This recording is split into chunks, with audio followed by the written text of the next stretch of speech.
Bienvenue dans ma caravane. Aujourd'hui, je vais vous parler de l'ABA. Non, pas une BA, pas le BABA non plus. L'ABA. Oula.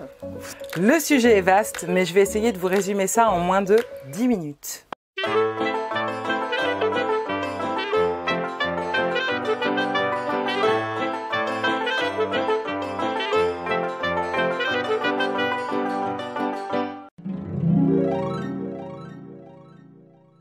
ABA signifie Applied Behavior Analysis. En français, l'analyse appliquée du comportement.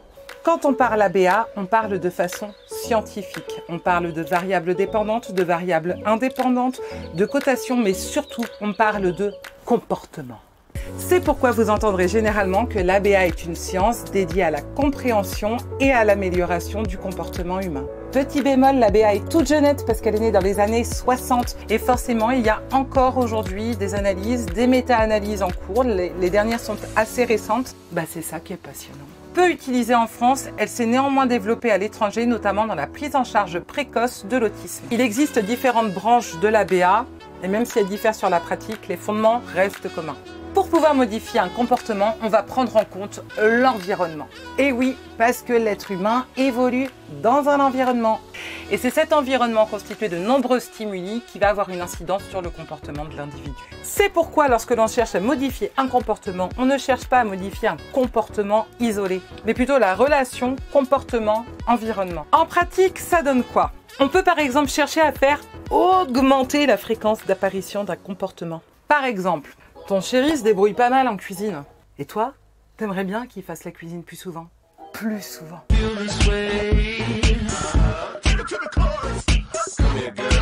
Mais voilà, lui, c'est pas sa tasse de thé. Ça le fait pas kiffer de cuisiner. Le comportement cible ici serait que ton conjoint cuisine plus souvent à la maison. Pour ça, on va utiliser une procédure de renforcement positif. C'est-à-dire que l'on va associer à la préparation du repas un stimulus renforçant, un stimulus plaisant, que l'on appelle renforçateur. Renforçateur. Par exemple, en lui disant à quel point ça fait plaisir qu'il cuisine. Ah mais ça a l'air tellement bon. Franchement, t'assures, c'est top. C'est le moment où t'évites d'être chiante, tant qu'à faire.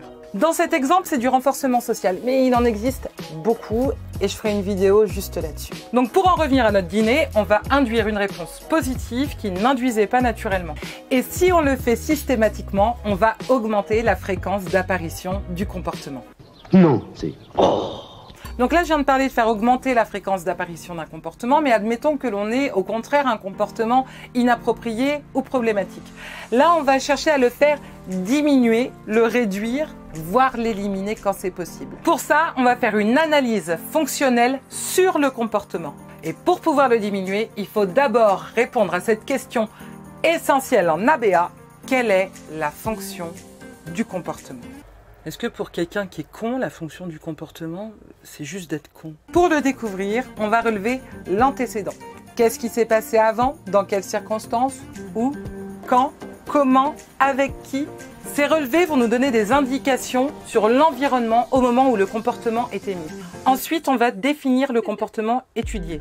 Sa fréquence, la durée, l'intensité du comportement. Et enfin, on va relever la conséquence du comportement. Ce que j'ai pu dire juste après, quelles ont été mes attitudes, etc. On appelle ça une grille ABC. En fonction des résultats, on va pouvoir définir quelle est la fonction du comportement. Et à partir de là, plusieurs possibilités. On peut agir sur les antécédents et les conséquences pour faire diminuer le comportement. On peut aussi faire de l'extinction. Là, on va ostentatoirement ignorer le comportement. Pas la personne, juste le comportement. En vérité, c'est beaucoup plus compliqué que ça, mais on verra ça dans une autre vidéo. Ou alors, on peut aussi donner à la personne la possibilité d'arriver au même but, mais avec un comportement plus approprié en le renforçant. Toujours important le renforcement. Mais pour ça, il faut d'abord définir la fonction du comportement. Si vous avez apprécié, n'hésitez pas à m'encourager en vous abonnant à la chaîne, en activant la petite cloche ou en laissant un petit commentaire. Ça fait toujours plaisir. Et en attendant, bonne route!